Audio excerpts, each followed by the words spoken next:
Hello everyone, I'm Lynn, and today we're going to talk about the White House wall and what is it keeping out. I don't know if any of you have heard this yet, but they are erecting a concrete wall around the White House. So, curious question here. Someone said, thank you Lynn, just found this. Get ready folks, the signs are in plain sight that something big is coming.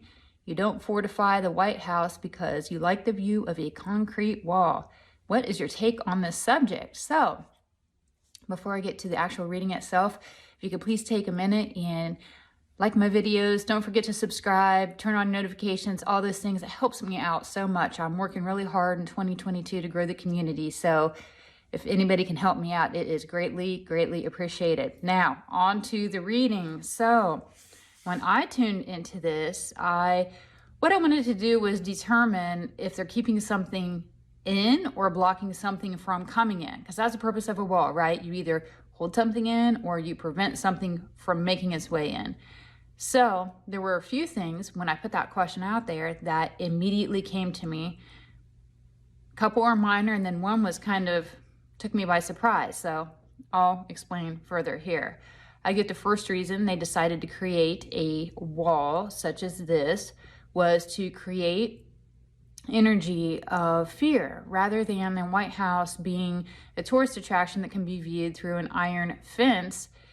They've already got this perception and this narrative going that conservatives have been crazed, which such events like what happened last January, which I don't want to go into too much detail here. Now the White House has to protect itself. They're putting this thing out there. There's a bunch of crazy conservatives out there that are going to do something or group together, that kind of a thing. They cannot risk the storming, especially with trumpet followers still out in the streets, even though it's common knowledge who and what groups of people are truly doing the storming and who's being destructive to the communities. But they can't call it out for certain reasons because it doesn't fit the narrative that they want to put out there. Certain people seem like they're entitled and allowed to do that type of behavior, whereas other people are called out. There's a distinct difference, and they refuse to truly address it for what it is. But nonetheless, that's what's happening. Then I hear the phrase that imagine if one of these groups that are actually doing all this destruction, they decided to take on the White House. What would they do then? And I heard this phrase in my mind. How would they spin that story? How do you think they would spin that story? Be interested to hear your thoughts in the comments below. The second thing I got was that this helped to promote privacy. And then I thought about that. What does that even mean?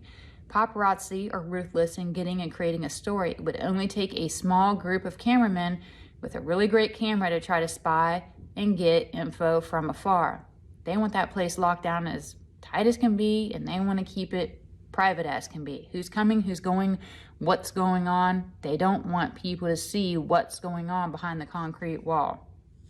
Lastly, and this was a thing that kind of took me by surprise, maybe yes, maybe no, because of the state of our world in general, but I started to see that many areas of the world, they have embassies to create safe havens for other countries to do business. And I get that the U.S. is working on details to create such a thing for other countries so they have a safe space on U.S. soil, even more so than what they have now. A number of immigrating people, in addition to the international affairs that are going on in the world, have warranted this need.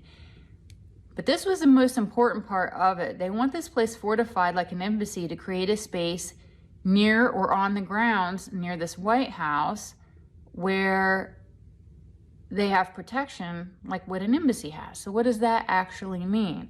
So then as I thought on that more, I got that there is some kind of a loophole that they're working on to be able to have military enforcement on these grounds or create the perception it is needed rather than the regular police, that they're working ruthlessly to disempower and defund. So watch for some kind of development there. I get that they're trying to do some kind of they might not call it an embassy, but they're going to do something like that to get military enforcement on these grounds to protect them, or they will be governed in a different way, not with regular police. But in order to do so, you have to create this embassy type thing legally.